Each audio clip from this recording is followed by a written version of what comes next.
गीता अध्याय 2 श्लोक 31. स्वधर्मम अपि च अव्यक्षेण विकमितुम अर्हसि धर्मात हि युद्धात श्रेयः अन्यत क्षत्रियस्य न विद्यते.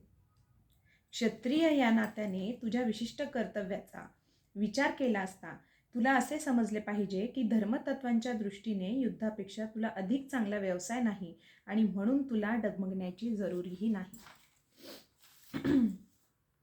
शारीरिक स्तरावरील स्वधर्माला वर्णाश्रम धर्म किंवा अध्यात्म ज्ञानाच्या प्राप्तीकरता मनुष्याला असणारा प्रगतीचा आधार असे म्हणतात.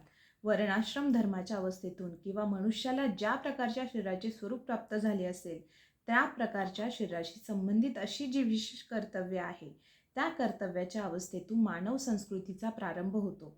वर्णाश्रम धर्मानुसार कोणत्याही धर्मक्षेत्रात मनुष्याने आपापल्या विशेष कर्तव्याचे पालन केले म्हणजे त्या योगे जीवनातील उच्चार अवस्थेप्रत मनुष्याची उन्नती होण्यास ते कर्तव्य पालन सहाय्यकारक होते. जय योगेश्वर. जय श्रीकृष्ण.